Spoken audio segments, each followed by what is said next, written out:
Craniocervical junction is a really complex structure and has a lot of complex anatomy. In this video, we will go through the craniocervical junction anatomy and embryology.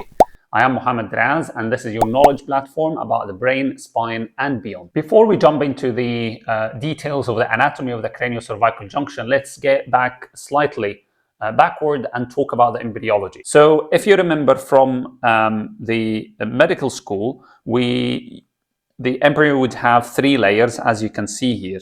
We will have the ectoderm, and in the middle we will have the mesoderm, and then the endoderm. The one that we are interested in is basically the mesoderm. The mesoderm has multiple parts. This one here is called around the neural tube. This one is called the chorda mesoderm. We're not interested in this one right now, but what we are interested in is those two around the neural tube, which is called the para-axial mesoderm. The para-axial mesoderm will give part to what's called the somite. So as you can see here in this picture, this bit here is called the somite, which is, as I said earlier, it's the para-axial mesoderm, and it's around the neural tube. What will happen after that is that somites will differentiate into three parts. Those parts, as you can see here, the myotome, the dermatome, and the sclerotome. The sclerotome is in the middle. So what we are interested in, again, is the sclerotome. So that's divided into three parts. Then what we're interested in the sclerotome. The sclerotome are on both sides. So what happens is that they migrate medially, and each sclerotome will meet with the other one in the midline. And as you can see, they are migrating, and then they form the vertebral body as we know in the normal anatomy. So that would form the vertebral body. So how many sclerotomes we have? We have 42 to 44 pairs of sclerotomes. So those sclerotomes are stacked above each other. The lower half of one sclerotome will fuse with the upper half of the lower sclerotome to form a vertebral body. What we can see here is a really nice color scheme of how those parts of the sclerotome will differentiate into the craniocervical junction. So here we have the upper four sclerotomes from O1 to 3, and the fourth one is called the proatlas. And then from down there will be C1, C2, C3. And as you can see from the color, the first two, the occipital sclerotome 1 and 2, they will differentiate to form the clivus. Then the third one, which is the green one, will form this part of the occiput and part of the foramen magnum and the jugular foramen. And then the proatlas, which is the purple one, will form a little bit of the clivus, but mainly the occipital condyle, a little bit of the odontoid tip, and part of the superior articular facet of C1.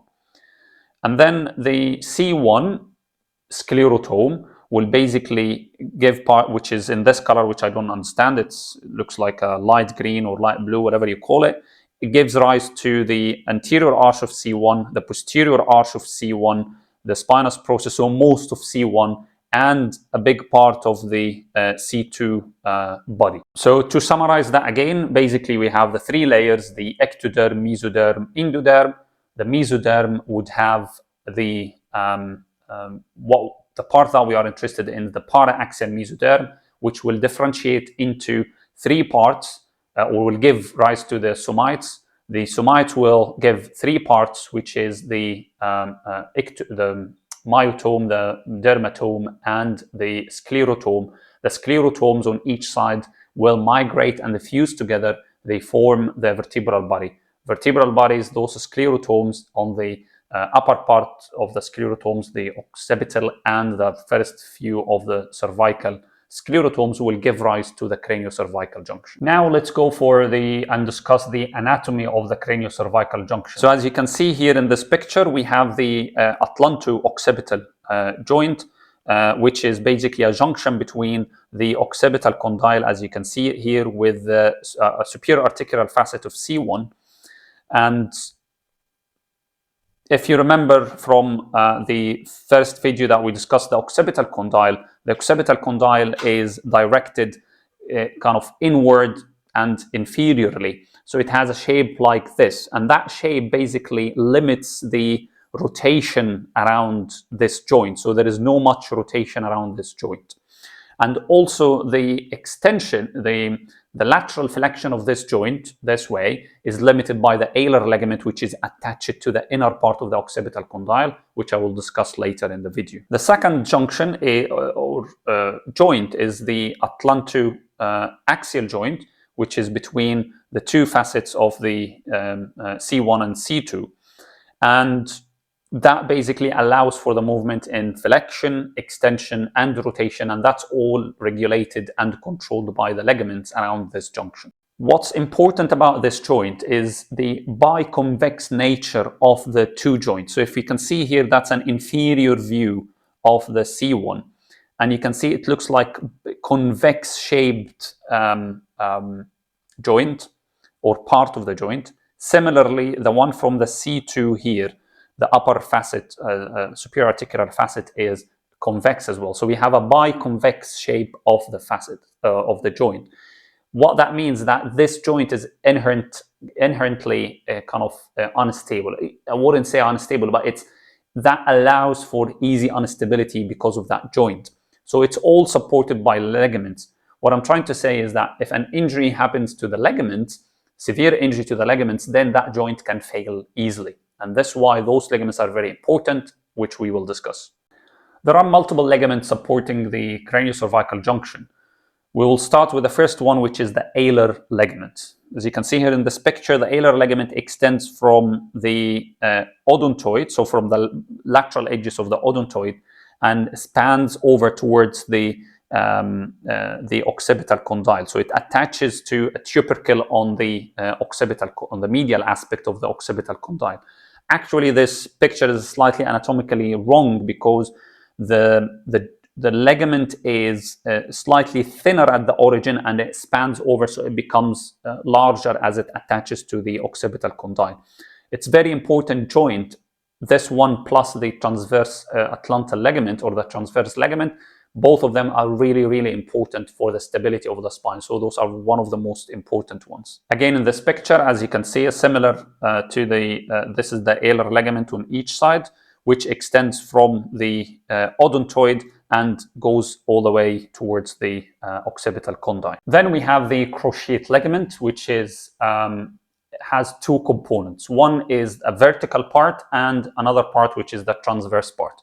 The vertical part is basically lying in front of the tectorial membrane. So that's the tectorial membrane here, which I will discuss later. So that's the tectorial membrane. If we take this off, we can see the cruciate ligament, which you can see here.